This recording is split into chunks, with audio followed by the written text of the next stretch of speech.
mga ingredients sa ating gagawing ice cream. Ayan, 3 ingredients lang po tayo. Condensed milk and heavy cream. Ayan po. 500 ml and chocolate powder.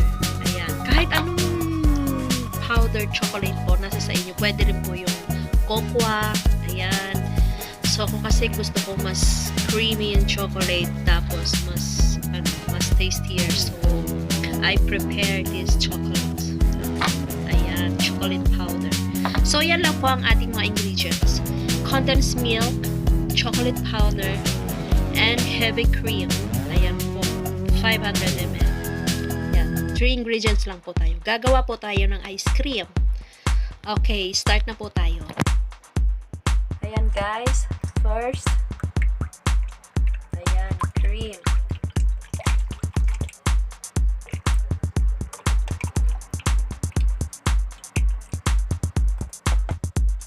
Then, ito po.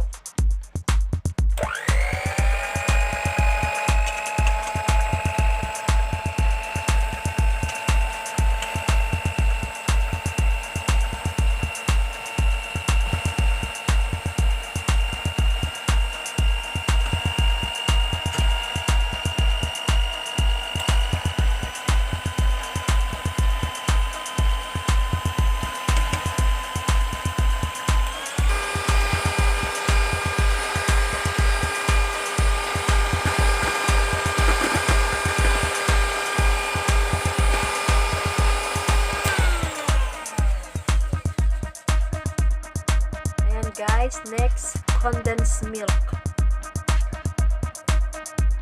Yan, condensed milk.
Guys, malapot na po.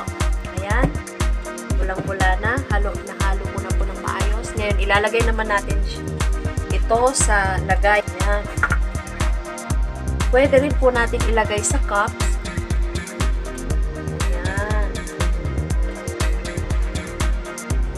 Ito po ang ating ice cream.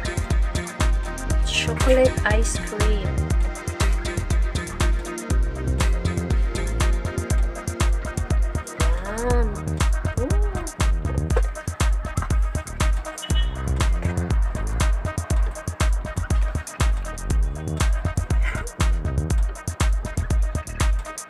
Pwede nyo rin po ito ilagay sa Tupperware.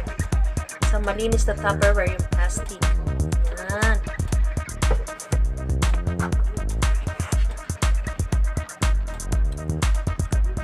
Maganda po ito pag may mga bisita kayo, naka-ready na ang ice cream.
chocolate ice cream.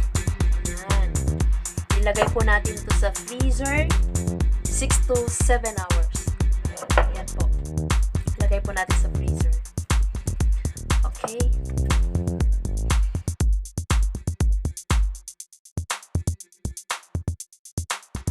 Ayan guys, eto na po ang ating ice cream. Ayan, 7 hours ko po yan i-leave sa freezer. Ayan, eto na po ang ating ice cream. Oh! Ready na po ang ating ice cream. Wow! Ayan po ang ating ice cream. Ready na. Ayan, pag may bisita po kayo, pwede nyo pong nilagay sa cup. Ayan, naka-ready na rin. Ayan, nasa sa inyo po kung ano gusto nyo. Pwede nyo ilagay sa cup na malilit na ganyan. Pwede nyo rin po ilagay sa isang malaking Tupperware. Ayan. So, tara, itry na po natin ang ating ice cream.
Tell me pretty lies, look me in the face. Tell me that you love me, even if it's